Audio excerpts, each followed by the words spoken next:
Prime Minister says cabinet changes designed to facilitate personal growth and development. We'll have details to this story and more in the National Report.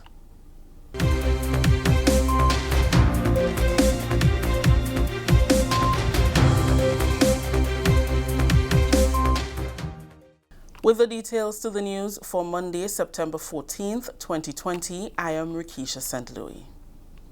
The Cabinet of Grenada has been reshuffled to reflect the government's thrust towards development and efficiency. The new and additional ministerial portfolios were announced by Prime Minister Dr. the Right Honorable Keith Mitchell on Sunday during an address to the nation. Dr. Mitchell highlighted the importance of ministers being versatile by managing different portfolios.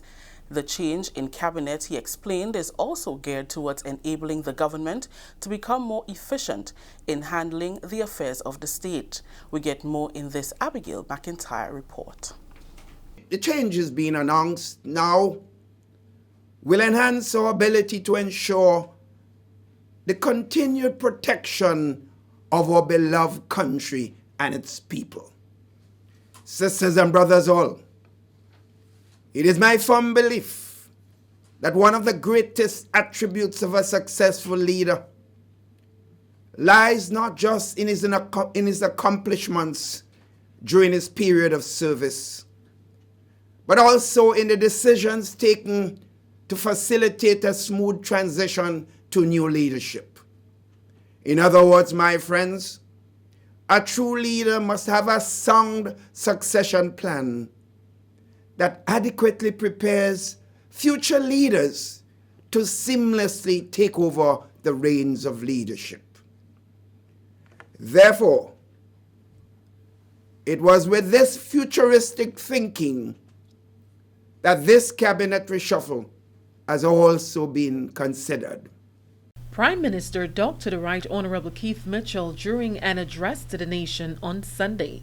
Effective October 1st, 2020, Minister Nicholas Steele will continue to head the Ministry of Health and Social Security. In addition, he will have the support of Minister Delma Thomas, who will work with him and have specific responsibility for hospital services within that ministry, in addition to her full responsibility as Minister for Housing, Community Development and Social Services. The Ministry of Trade, Industry and Consumer Affairs will be headed by Minister Alvin Dabrio. The Ministry of Finance, Public Utilities, Energy, Physical and Economic Development will be headed by Minister Gregory Bowen. The Ministry of Infrastructure Development, Transport and Implementation will now be headed by Senator Norland Cox.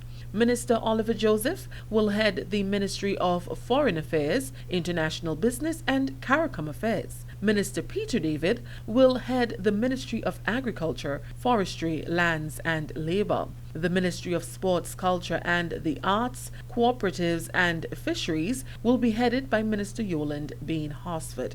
No changes have been made to the Ministry of Education, Human Resource Development, Information and Religious Affairs, which will continue to be headed by Minister Emmeline Pear. The Ministry of Civil Aviation and Tourism will have added with it Climate Resilience and the Environment and will be headed by Minister Clarice Modeste Kerwin, with Senator Simon Steele as Minister with specific responsibility for climate resilience and the environment. No changes have been made to the Ministry of Legal Affairs, Carriacou and Petite Martinique Affairs, and Local Government. It will continue to be headed by Minister Kendra Maturin-Stewart. The Department of Public Administration, Home Affairs, National Security, Youth Development, Disaster Management and ICT will be headed by the Honorable Prime Minister. Minister Pamela Moses will lead the ministry with special responsibility for needy assistance, uniform allowance, special projects and ICT in the Prime Minister's ministry. Minister Kate Lewis will also be in the Prime Minister's ministry with special responsibility for youth development. Finally, Senator Winston Garway will head disaster preparedness in the Prime Minister's ministry. For the National Report, I am Abigail McIntyre. Speedy remedial work by the Fire Department and the Ministry of Infrastructural Development has made Jones Road in Mount Morris temporarily accessible to vehicular traffic. The Ministry of Infrastructure Development on Monday collaborated with the Fire Department to clear the road of mud, which escaped from a nearby construction site. Jones Road was identified as one of the approved alternative routes for traffic through Mount Morris onto Happy Hill and the Western Main Road when the Molyneux Main Road was closed as a result of land slippage. Infrastructure Development Minister Honorable Gregory Bowen commended the team of the Fire Department for a quick response and solution to the situation. Excavation by a private developer for a private development in the Jones Road area has caused the road to be slippery and dangerous to vehicular traffic. As an update, we advise that the fire services spent the greater part of today, Monday, power washing the surface of the Jones Road and making it acceptable and accessible to vehicular traffic. So traffic is now on the Jones Road. However, he emphasized that if the rain continues into the night, the road will again be closed and diversion routes will be used. Minister Bowen encouraged the motorists to pay close attention to updates from the ministry or the Royal Grenada Police Force. Should the heavy rains come again tonight, the same problem will return and the road will again be forced to be closed to vehicular traffic. So we wish to remind vehicle operators that while they are using the road this evening and possibly tonight, that they should listen for the releases even later in the night or early in the morning, and to be prepared, particularly if we are hit by showers during the night, to be prepared to use the alternative routes. Permanent Secretary in the Ministry, Marina Jessamy, told GIS that 2 alternative routes have been listed by the RGPF for traffic traveling from St. George's to the Western Corridor and those from the opposite direction. All persons using the Western Main Road corridor coming from the western side as far as Sotes, we ask you to use the Grenvilleville Road as an alternative route. Persons who are traveling from St. George's to the western side, we are advising that you will be required to divert from Mount Morris towards the Molyneux Road to connect with the Western Main Road corridor. This is the National Report. The news will continue after the break. The house was shaking. Then suddenly saw we hear bang, crack, and the roof had gone. Man, I was so scared, I nearly wet myself. Only those who have lived it can truly understand the devastating fury of a hurricane's wind. The house across the road just get up and roll over. Hurricane force wind. It's a hazard. Hazards. Take control. Reduce your loss. You can hurricane-proof your home. For example, make your roof more wind-resistant by using screws instead of nails in its construction. Find out more about hurricane force winds and other hazards at your local disaster office. A message from the National Disaster Management Agency and SEDERA. Welcome back. The education sector in Grenada is experiencing exciting times with the introduction of e-learning devices to students at the start of the Michaelmas term. The Blended Learning Initiative will build on the use of technology, which became a part of the daily school life as a result of the COVID-19 pandemic. Of the 24,000 devices purchased for teachers and students, 1,550 were delivered to schools as of September 11th. Students of the Grenada Seventh-day Adventist Comprehensive and the J.W. Fletcher Catholic Secondary School, 2 of the schools that have already received the devices, are confident of the far-reaching benefits, especially since technology is now a way of life. Well, I'm happy for the tablet because it helps us get a lot of work done when we are home. You know, some of us do have gadgets, so it's a big plus for us. So now me getting a tablet could be very helpful for me to accomplish most of my work and my SBAs and then for me to get done. So I'm willing to work more harder while I get it. I have to take care of it because I'm not too sure if I'm having it for too long, because at the end of Form 5 I know I have to return it.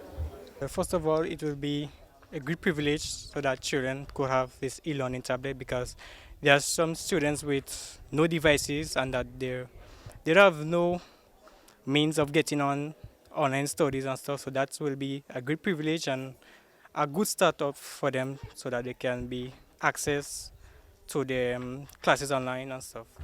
So there is one device, so at times I have to use it, my sister will use it, So there was a bit of challenges with the amount of devices that was being available at the time. So I'm very happy for the tablet indeed, because it was a struggle. Like, I didn't had devices in the first place, like to schoolwork online and stuff, you understand? But like now, because like we have the tablet, we could use it as an advantage to get our subjects and get ourselves forward.